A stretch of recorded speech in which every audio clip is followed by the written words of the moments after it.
വയസ്സിൽ നമ്മളെ നാട്ടിൽ നിന്ന് ഒരാൾ മരിച്ചാൽ മരണാനന്തര കർമ്മങ്ങളിൽ പങ്കെടുക്കുന്ന നമുക്ക് ഓരോരുത്തർക്കും തോന്നും, എന്റെ വയസ്സ് 40 ആയിട്ടുള്ളൂ, ഇനിയും ഉണ്ടല്ലോ ഇത്രയും പ്രായം.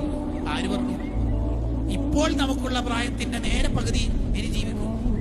ഇത്ര തന്നെ ജീവിക്കുവോ? നേരെ പകുതി ജീവിക്കുവോ? അല്ല നാളെ ഉറക്കത്തുനിന്ന്, അല്ല ഇന്ന് രാത്രി നമ്മൾ ഉറക്കത്തുനിന്ന് ഉണരുവോ? നമുക്ക് ഉറപ്പുണ്ടോ? ഇപ്പോൾ പണിയെടുക്കാനുള്ള ദുനിയാവാണ്.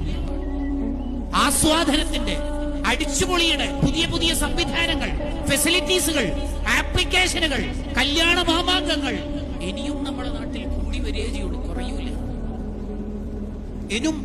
ഇനിയും ഓഫറുകളാണ് നമുക്കുണ്ടാവുക. ഖിയാമത്ത് നാളെ അടുത്തുകൊണ്ടിരിക്കുമ്പോൾ ആഖിറത്തെ മറപ്പിക്കുന്ന സംവിധാനങ്ങളാണ് ഉണ്ടാവുക.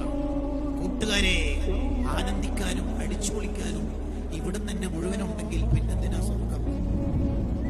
ഇവിടുന്ന് തന്നെ എല്ലാ ആസ്വാദനവും ലഭിക്കുന്നുണ്ടെങ്കിൽ പിന്നെന്തിനാ മോനെ സ്വർഗം എന്ന് ചോദിക്കുന്നുണ്ട് സയ്യിദുനാ ഉമർ ബിൻ അബ്ദുൽ അസീസ്.